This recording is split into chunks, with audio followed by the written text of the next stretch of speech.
জনাব হাসান এস মনসুর, আপনি বলছিলেন যে সে ভয়াবহতার কথা, সে ডাকাতির কথা, আপনি কন্টিনিউ করবেন। আমাদের মূল প্রশ্ন ছিল যে আপনি সেই টাকা ফেরত আনার ব্যাপারে, সেই পাচার হওয়া টাকা ফেরত আনার ব্যাপারে আপনি কি রোডম্যাপ করেছেন এবং সেটা কতখানি আপনি সফল হবে কি দেখতে পাচ্ছেন জনাব হাসান এস মনসুর? রোডম্যাপটা লম্বা, কিন্তু ধাপে ধাপে। এখানে আমি প্রথমে যেটা বলবো যে আমরা তো প্রথমে বোর্ডগুলোকে চেঞ্জ করে ফেলছি, এখন সবগুলো বোর্ডই তারা স্বাধীনভাবে কাজ করতে পারবে এবং ব্যাংকের স্বার্থে, ডিপোজিটরদের স্বার্থে কাজ করবে। এর প্রতিফলন কিন্তু আমরা অলরেডি দেখতে পাচ্ছি। আজকে ইসলামী ব্যাংকের বোর্ড আমরা ভেঙেছিলাম গত সপ্তাহে, মানে এই বৃহস্পতিবার, আগের বৃহস্পতিবার। ইতিমধ্যেই তাদের ক্যাশ ফ্লো কিন্তু পজিটিভ হয়ে গেছে। এটা একটা বিশাল, আমি বলবো, অর্জন। কারণ গত 3 মাস 4 মাস ধরে কিন্তু বাংলাদেশ ব্যাংক তাদেরকে ক্যাশ ফ্লো সাপোর্ট দিয়ে আসছিল। অলরেডি 4-5 হাজার কোটি টাকা তাদেরকে সাপোর্ট দিয়েছিল। আমি আজকে ভেবেছিলাম যে তারা যখন আসবে তারা অন্তত পক্ষে বলবে যে run on bank is so huge, যে 20,000 কোটি বা 15,000 কোটি টাকা তাদের ইমিডিয়েটলি লাগবে। আমি খুবই মানে প্লেজেন্টলি সারপ্রাইজড যে ইসলামী ব্যাংক ক্যাশ ফ্লো পজিটিভ। তাদেরকে একটা পয়সাও দেওয়া হয়নি, বলা হলো যে আপনারা, মানে এটা কিভাবে হলো, মানে আমরা ধরে রাখুন। আমরা গত 2-3 মাস আগেও দেখলাম Islami bank is in real trouble, আর আজকে 2-3 মাস পরেই এটা ক্যাশ ফ্লো পজিটিভ হলো। এটা তো একটা মিরাকলের মতো ঘটনা। আমার কাছেও তাই মনে হয়। আস্থা, মানুষের আস্থা। আমরা যখন তাদেরকে বললাম ব্যাংকে যে টাকা তুলবেন না, আপনার যেটুকু প্রয়োজন সেইটুকু তুলবেন, তার বেশিটুকু নয়, এবং আস্থা রাখুন, সব টাকাই ফেরত পাবেন, মানুষ কিন্তু সেটাতে কান দিচ্ছে। আপনাদের মাধ্যমে আমি সেটাই বলবো যে সবাই যেন এই আস্থাটা ধরে রাখেন, এবং ইসলামী ব্যাংকের টার্ন অ্যারাউন্ডটা আমাকে খুবই এনকারেজ করছে। দ্বিতীয়ত যেটা হচ্ছে, আমরা যেটা করছি রিপোর্টিং মেকানিজম করে প্রতিটা লোন যেগুলো অনাদায়ী হচ্ছে, যেগুলো 5 কোটি টাকার বেশি, সেগুলোকে চিহ্নিত করে তার মালিকগুলোকে খুঁজে বের করতে হবে, কারণ তারা তো বেনামে নিয়েছে। আচ্ছা, সোনামে তো অনেক মানে সেই বেনামিগুলোকে তো উদ্ধার করতে হবে, এবং সেই প্রচেষ্টা করতে হবে। আমরা এরপরে যাব কোর্টের মাধ্যমে তাদের সম্পদগুলোকে কিভাবে অ্যাটাচ করা যায় সেই চেষ্টা আমরা করব। তারপরে আমরা ইতিমধ্যেই মার্কিন যুক্তরাষ্ট্রের সাথে যোগাযোগ করেছি, FBI এর সাথে আমরা যোগাযোগ করেছি, ব্রিটিশ গভর্নমেন্টের সাথে আমরা যোগাযোগ করেছি, ওয়ার্ল্ড ব্যাংকের সাথে। তারা বলেছেন আমাদেরকে কারিগরি সহায়তা, আইনগত সহায়তা দেওয়ার চেষ্টা করবে, যার মাধ্যমে কোন প্রক্রিয়ায় কিভাবে কোন দেশে গেলে আমরা এই টাকাটা উদ্ধার করতে পারবো। আমি তাদের বলেছি যে আমাদেরকে Singapore, Dubai, London and America, Canada, এগুলোর জায়গায় কিভাবে টাকা উদ্ধার করতে হয় সেই ব্যবস্থাটা আমাদেরকে সুন্দরভাবে দেখিয়ে পরিচালনা করে আমাদেরকে এই উদ্ধার কাজে সহায়তা করবে। তারা সেটাতে রাজি হয়েছেন, আমরা এখন দেখব। কিন্তু প্রক্রিয়াটা কিন্তু সময় সাপেক্ষ ব্যাপার। প্রথমে আমরা উদ্ধার করার চেষ্টা করব, বাংলাদেশের অভ্যন্তরে যে সম্পদগুলো আছে সেটাকে অ্যাটাচ করব। আমরা ইসলামী ব্যাংকে যে শেয়ার আছে সেই শেয়ারগুলোকে আমরা তো কনফিসকেট অলরেডি করে ফেলেছি, ব্লক করা আছে, সেগুলোকে মালিকানা সরকারিভাবে নিয়ে সেগুলোকে বিক্রি করে আমরা ডিপোজিটরদের টাকা প্রতিস্থাপন করব। আচ্ছা, কাজে আমরা plan is in the works, এটা কাজ করবে এবং এটাকে কাজ করাতেই হবে। আচ্ছা, জনগণের স্বার্থে, ডিপোজিটরদের স্বার্থে। আমরা এই প্রশ্নটি আপনাকে করে রাখি বা প্রস্তাবনাটা আপনাকে দিয়ে রাখি, সেটি হচ্ছে যে আপনি গভর্নর হওয়ার আগেও বিভিন্ন কথায় লিখায় আপনি জানিয়েছেন যে প্রথমে আসলে সিস্টেমটি আপগ্রেড করতে হবে যাতে এরকম আর পিলফারেজ কখনো না ঘটে, এই রকম যাতে আর না ঘটে। কিন্তু প্রতিষ্ঠানেরও ধ্বংস হয়েছে, এটি আপনি বছর পর বছর ধরে সেটা আপনি বলেছেন। সেই প্রতিষ্ঠানটি যাতে আবার পুরনো অবস্থায় ফিরে যেতে না পারে, যেমন এই প্রফেসর ইউনূসের সরকার চাইলেও যেন এগুলি আর না করতে পারে, পরে অন্য সরকার আসলেও যেন এগুলি না করতে পারে, সে ব্যাপারে আপনারা কি করছেন বা কি চ্যালেঞ্জ ফেস করছেন সেটি আমরা একটু আপনার কাছ থেকে শুনবো। আমরা একটু জনাব আজাদের কাছে আবার ফিরে যাই। জনাব আজাদের কাছে আমরা প্রশ্ন করেছিলাম যে গত সরকার আসলে ব্যবসা করার জন্য, আপনার ব্যবসা করার জন্য কেমন ছিল সেটি আপনি একটু ব্যাকগ্রাউন্ড বলেছেন। বর্তমান সরকার ব্যবসা করার জন্য কেমন সেটি যদি একটু আমাদের বলতেন।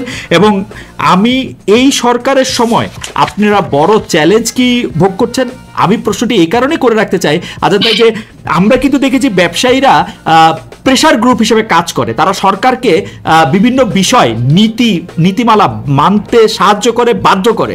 কিন্তু আপনারা এত বেশি শেখ হাসিনার পছন্দের, বা আপনারা শেখ হাসিনাকে এত বেশি পছন্দ করতেন যে আপনারা কি আসলে প্রেসার গ্রুপ হিসেবে কাজ করতে পেরেছেন কিনা, সবটা যদি একসঙ্গে বলেন জনাব একে আজাদ। দেখুন, সবই সেই লাস্টে যে ঘটনাগুলো ঘটিয়েছে, একটার পর একটা ঘটনা যেগুলো আমরা এখন জানতে পারছি, আগেটা অনেকটা আন্দাজ করতে পারতাম। আয়না ঘরের মতন একটা বিভৎস কাহিনী সত্যি নিজের গা শিউরে ওঠে। এখানে বছরের পর মানুষকে কিভাবে আটকিয়ে রাখা হয়েছে, অনেক লোক মারা গেছে, কত লোক গুম হয়েছে, তারপরে কিভাবে ছাত্রদের উপর গুলি চলেছে, এই জিনিসগুলো তো ভাবা যায় না। একজন ক্ষমতায় টিকে থাকার জন্য এই শেখ হাসিনা, যে শেখ হাসিনাকে চিনতাম, শেখ হাসিনাকে তো আমাদেরকে মনে হয় না শেখ হাসিনা। কিন্তু 1996-এ বা উনি যখন অপোজিশনে ছিলেন তখন যে শেখ হাসিনাকে আমরা চিনতাম তার সাথে এখন মিলাইতে পারছি না। তো যাই হোক, আমাদের ব্যবসা করতে গিয়ে ওনার কতগুলো কোয়ালিটি ছিল, উনি কোনো কুইক ডিসিশন দিতে পারতেন, যে কোনো ক্রাইসিসের মধ্যে ডিসিশন দিতেন, জরুরি ভিত্তিতে ব্যবস্থা নিতেন। এখন বর্তমান সরকার, অনেকেরই সরকার পরিচালনার কোনো অভিজ্ঞতা নাই, প্রত্যেকে সৎ, ভিশনারি এবং স্বচ্ছতা চিন্তা করছেন, এবং প্রত্যেকের জায়গায় একটা পরিবর্তন আনতে চাচ্ছেন, যে অতীতের গতানুগতিক ভাবে না চলে, যেমন আমি সেদিন মাননীয় প্রধান উপদেষ্টা মহোদয়কে বলে এসেছি, উনি যে রিফর্মের সুযোগ করে গভর্নর সাহেবকে স্বাধীনতা দিয়েছেন, উনি স্বাধীনভাবে কাজ করে যাচ্ছে, এটা অত্যন্ত প্রশংসনীয়। অল্প সময়, 1 মাস সময় পান নাই কিন্তু গভর্নর সাহেব। এটা আমি মাননীয় উপদেষ্টা মহোদয়কে, প্রধান উপদেষ্টা মহোদয়কে অভিনন্দন জানিয়েছি, যে খুব কম সময়ের মধ্যে ব্যাংকের মধ্যে একটা ডিসিপ্লিন চলে আসতেছে। কিন্তু আমাদের সবচেয়ে বড় চ্যালেঞ্জ হচ্ছে এখন আইন শৃঙ্খলাটা। এই জায়গাটায় আমরা খুবই কষ্ট হচ্ছে, আমাদের কারখানা চালাতে পারছি না, আমাদের কারখানা এখনো শ্রমিক অসন্তোষ, কারণ পুলিশ এখনো রিঅর্গানাইজড হয়ে সারতে পারেনি। এখন এই পুরা ভঙ্গুর, এখানে তাদেরকে ব্যাকআপ সাপোর্ট দিচ্ছে আর্মি অফিসাররা, আর আর্মি অফিসাররা কিন্তু পুলিশের ভূমিকা করতে পারে না। তারা রাস্তা কোন একটা জায়গার নাম বলে তারা চিনতে পারে না, তারা ইউজ টু না। তো সেই জায়গাগুলোকে আমরা খুব কঠিন ভাবে ফেস করছি। তা আমার বিশ্বাস সহসাই পুলিশ রিঅর্গানাইজ করে ফেলবে। আইজি মহোদয় খুব ওয়ার্ক করছে, প্রত্যেকটা স্বরাষ্ট্র অ্যাডভাইজার সাহেব সবাই চেষ্টা করছে, কিন্তু সময় লাগবে। ওভারনাইট এই জায়গাগুলো আমরা খুব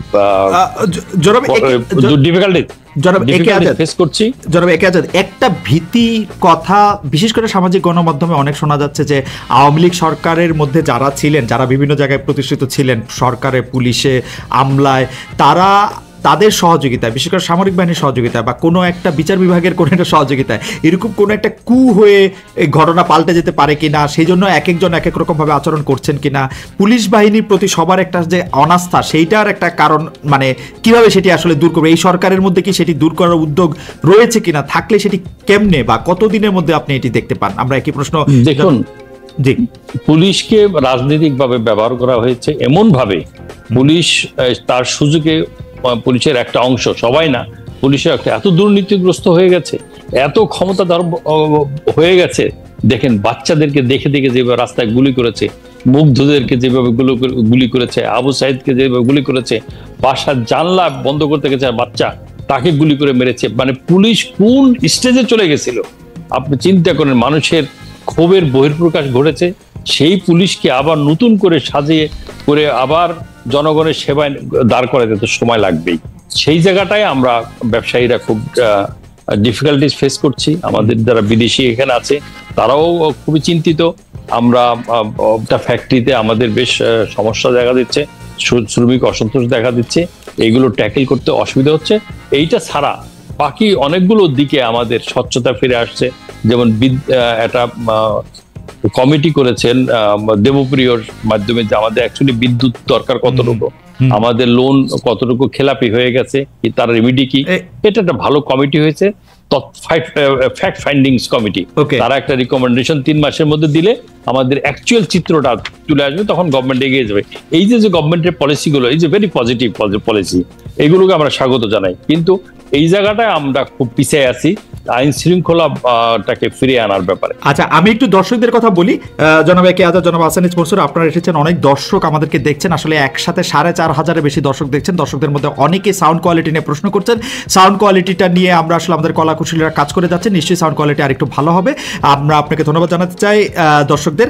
আর হচ্ছে যে জনাব একে আজাদ, আপনাকে হয়তো খুব ভালো শুনতে পান নাই বলে দর্শকরা, আপনি প্রশ্ন জবাব দিয়েছেন, তবু দর্শকরা এটি বারবার বলছেন যে আপনি যদি 14 সালেই আসলে এরকম একটি পরিস্থিতির সম্মুখীন হলো, তো আবার 24 সালে আপনি নৌকা মার্কার মনোনয়ন কেন চেয়েছিলেন, আপনি ব্যবসায়ী হিসাবে তাকে কেন কবিতা নিয়ে শুনিয়েছিলেন, তার জন্য কেন গান গেয়েছিলেন, সেগুলির উত্তর অবশ্য জনাব একে আজাদ দিতে চেষ্টা করেছেন। জনাব একে আজাদ বলেছেন যে সরকারের সাথে যুদ্ধ করে ব্যবসা করাটা আসলে খুব মুশকিল, যদিও সরকারের সাথে তার বড় কোনো ব্যবসা ছিল না।